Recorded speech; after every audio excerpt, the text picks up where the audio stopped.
संत बन जाए तो आदमी का मन संसार की ओर भग सकता है, और संसार में जीते हुए आदमी का मन संत की जीवन में जा सकता है। अरे ये मन है आदमी का मन। आप यहां आ गए, हो सकता है मन में आ गया हो, अरे भैया 10 बज गई और चेक का भुगतान रह जाएगा, मुझे जल्दी जाना, आज शनिवार है, आज शनिवार है, बैंक जल्दी बंद हो जाएगी, चेक रह जाएगा। आप यहां बैठे संसार की छोड़ सकते हैं, और आपका दोस्त जो आज आ नहीं पाया वो दुकान पे बैठा बैठा सोच रहा है, अरे यार कितना बदकिस्मत रहा, वो मेरा दोस्त किस्मत वाला है जो गया है मराठा मैदान में और गुरुजनों के प्रवचन सुन रहा है। एक मैं हूं जो धन के पीछे पागल बना हुआ दुकान चला रहा हूं।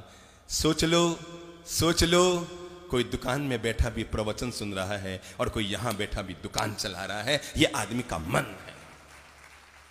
कोई यहां बैठा भी धंधा कर रहा है और कोई धंधे में बैठा हुए भी सत्संग का आनंद दे रहा है, यह आदमी का मन है। अच्छा मन, अच्छे विचार, अच्छे विचार, अच्छा शरीर, अच्छा शरीर, अच्छा जीवन। बुरा मन, बुरे विचार, बुरे विचार, बुरा शरीर, बुरा शरीर, बुरा जीवन। अगर कोई व्यक्ति अच्छे जीवन का मालिक बनना चाहता है तो उसको एक चीज को ठीक करना पड़ेगा। किसको? किसको? हां, इन आंखों से आप अच्छा और बुरा दोनों देख सकते हैं। आंखें कुछ नहीं देखती, जैसा आपका मन होता है ये आंखें वैसा आपको दिखाती है।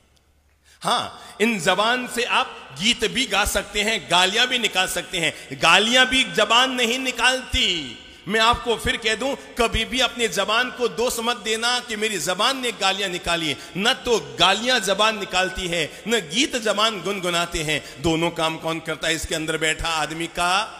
बोलो, आदमी का मन।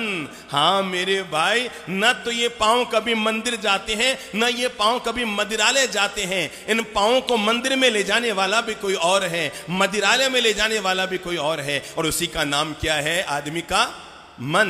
हां मेरे भाई, बहू जो घर में आई न तो उससे लड़ना होता है और न उससे भिड़ना होता है। बहू को प्रेम करने वाला भी कोई और है, बहू से मिठास से बोलने वाला भी और है, और वह है आदमी का मन। आदमी का मन तो समुद्र की तरह है कि जैसे समुद्र का मंथन हुआ, क्या क्या निकला उसमें से? बोलो, अमृत भी निकला और जहर भी निकला।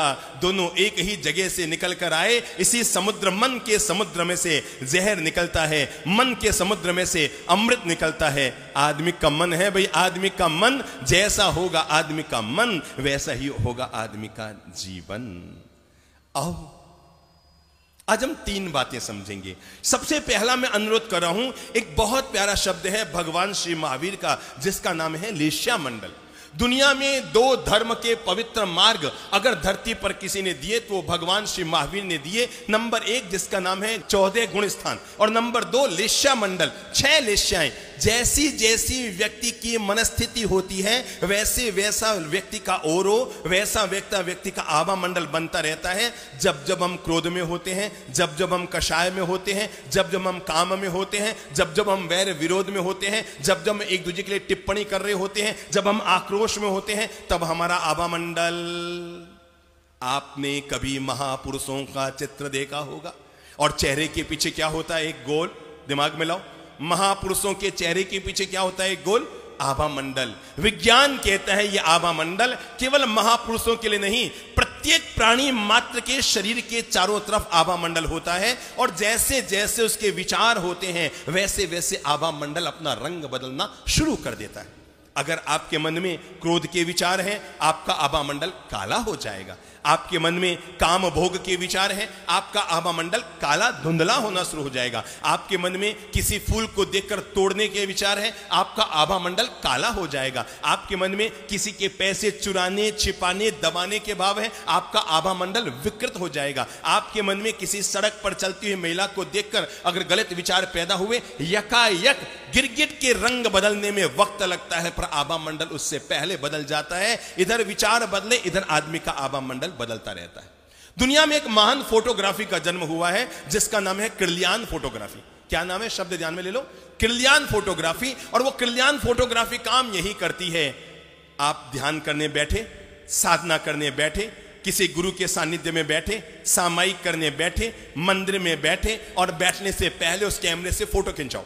आपका आभा मंडल कलुषित आएगा, क्योंकि उससे पहले आपके भीतर वैर, विरोध, कषाय, कलह, कटुता, संघर्ष, खींच तान, आपसी विरोध, आपसी दूरियां, ये सब बनी हुई थी। लेकिन जैसे ही आपने 1 घंटा ध्यान किया, ये विचार जैसे ही अलग हुए, आप जैसे ही शांत हुए और उसके बाद उस कैमरे से फोटोग्राफी करो, सीधा उजला, सफेद, पीला, दूधिया कलर का, गुलाबी कलर का आदमी का आभा मंडल बनना शुरू होता है। लेश्या और कुछ भी नहीं है, मनुष्य के अंतर्मन के, मनुष्य के विचारों का बाहरी प्रस्तुतिकरण है। जैसे आदमी के विचार बिगड़ते हैं, वैसे वैसे लेश्या मंडल बिगड़ता है। जैसे जैसे आदमी के विचार सुधरते हैं, वैसे वैसे लेश्या मंडल सुधरता है। इसलिए आपने देखा होगा, अपन जब कभी किसी ध्यान के कक्ष में जाते हैं, अपन कभी किसी महान संत के सानिध्य में जाते हैं, अपन कभी कभी किसी महान तीर्थ में जाते हैं, अपन किसी महापुरुष के सानिध्य में बैठते हैं, या अपन कभी कभी किन्हीं ऐसी दिव्य आत्माओं के पास बैठते हैं जिन्होंने परम ज्ञान हासिल कर लिया,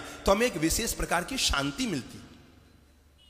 कभी कभी हम किसी ऐसे देवालय में जाते हैं जहां पर जाके कहते हैं आज तो बड़ी शांति मिली, है ना? ये शांति क्या है?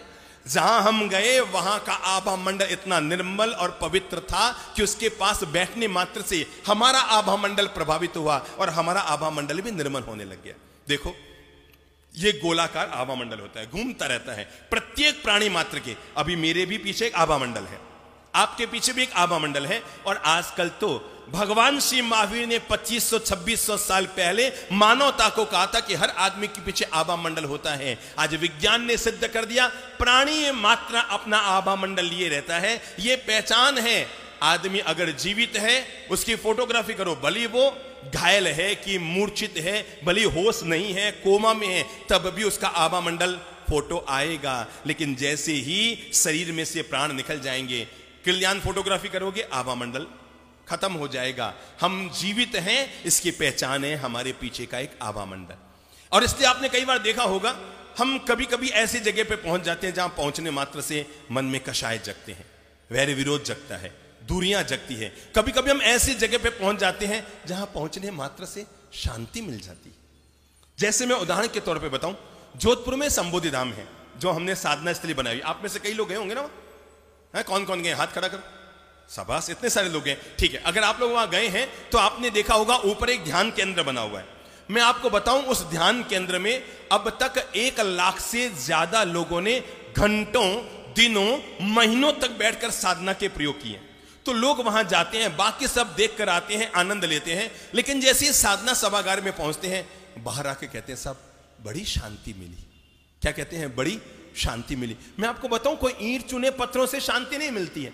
वो जो लोगों ने वहां पर लंबे अरसे तक बैठकर साधना की है और साधना करके के वहां का जो आभा मंडल है उसको जो निर्मल किया है, और आप जैसे ही जाते हैं वो आभा मंडल आप पर बरसता है, वो चेतना आप पर बरसती है, वो दिव्य धारा आप पर बरसती है। आपको लगता है बड़ी शांति मिली, बड़ी शांति मिली, बड़ी शांति मिली।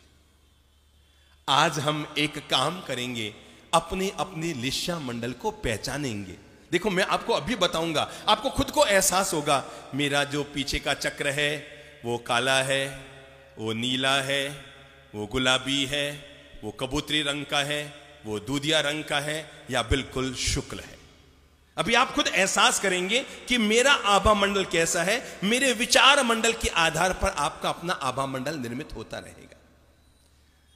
जिंदगी के लिए जितना जरूरी है कि हमारा मन शांत हो, उससे भी कहीं ज्यादा जरूरी है कि हमारा मन शुद्ध हो। क्या हो? क्या हो? बोल लो सब, क्या हो? इतना सा ही फर्क पड़ता है।